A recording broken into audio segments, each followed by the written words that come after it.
Con este video comenzamos a trabajar con el teorema del coseno, continuamos trabajando con resolución de triángulos oblicuángulos, nos metemos ahora con el segundo de los teoremas importantes que vamos a trabajar, que es el teorema del coseno, y en este ejercicio, en este ejemplo, vamos a resolver un triángulo del cual los elementos que tenemos son la medida de dos de sus lados y de uno de sus ángulos. Antes de meternos al ejercicio, recordemos la parte teórica. El teorema del coseno en realidad tiene como tres presentaciones o tres maneras de escribirlo diferente para cada uno de los lados. En realidad la fórmula siempre es la misma.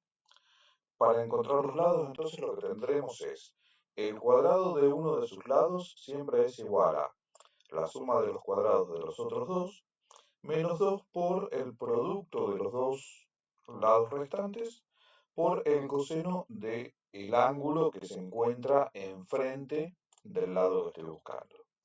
Entonces, esta es la que usamos para A. Si el lado que queremos encontrar es el lado B, pues entonces será así, la suma de los cuadrados de los otros dos lados de A y de C, menos 2 por A por C, por el coseno del ángulo que está enfrente del lado que estoy buscando, es decir, el que se llama con la misma letra, el ángulo B. Y por último, para C, también tenemos ahí la suma de los cuadrados de A y de B, menos el producto de 2 por A por B por el coseno del ángulo C. Recordemos también cuándo vamos a usar el teorema del coseno. Vamos a usarlo si lo que tengo es dos de los lados y el ángulo que tengo tiene que ser el que esté comprendido entre esos dos lados. ¿Sí? Recordemos, si no es, perdón, el ángulo que está entre medio de los dos lados que tengo, entonces voy a tener que usar el teorema del seno. Si tengo, por ejemplo, este lado y el ángulo que tengo es aquel ángulo en el cual se tocan esos dos lados, entonces vamos a usar el teorema del coseno. Y también vamos a usarlo cuando lo que tengo son tres lados y no tengo ningún ángulo. Con el teorema del coseno vamos a poder encontrar el primer ángulo. Después seguramente va a ser más fácil encontrar los otros dos con el teorema del seno, o incluso mismo se puede volver a utilizar el teorema del coseno para poder encontrar el otro de los ángulos.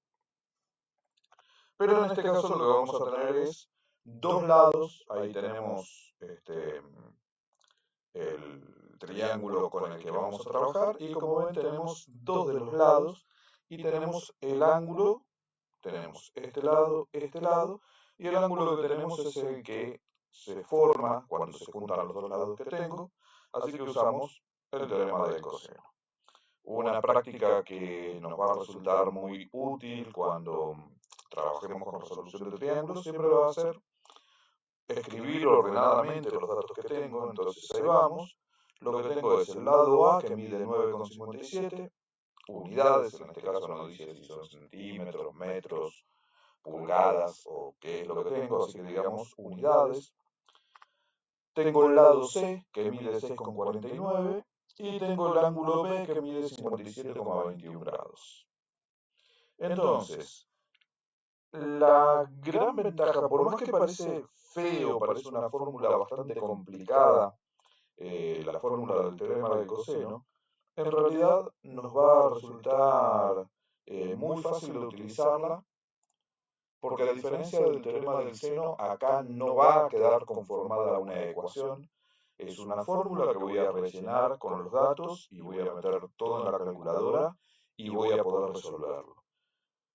Y otra cuestión que es importante cuando trabajamos con resolución de triángulos rectángulos es que, a diferencia de lo que podía hacer con triángulos rectángulos, acá yo no puedo elegir qué es lo que tengo ganas de encontrar primero.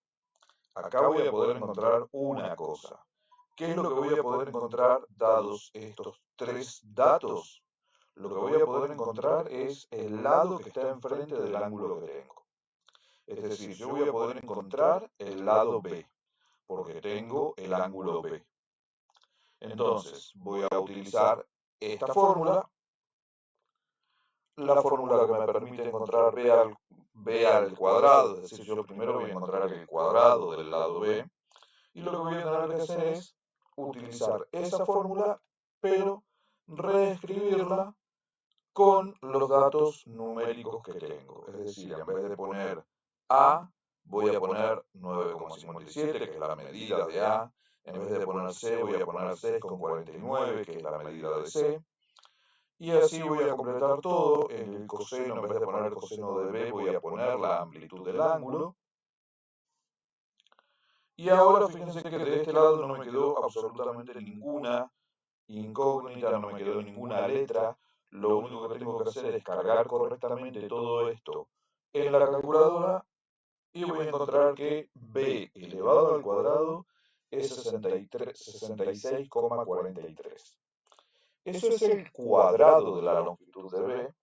Para poder encontrar b, como estamos hablando de una medida de un lado, sabemos que voy a tomar la raíz positiva, entonces calculo la raíz cuadrada de b, la raíz cuadrada de 66,43, y esa es la medida del lado b, 8,15. De esta manera resolvimos cuál es la longitud del lado b en este triángulo. Recuerden, todavía no estamos resolviendo todo el triángulo. Por ahora vamos a dejar en paz al ángulo A y al ángulo C.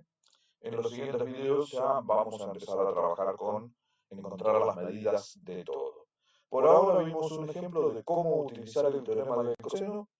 En los próximos videos continuamos trabajando con este tema.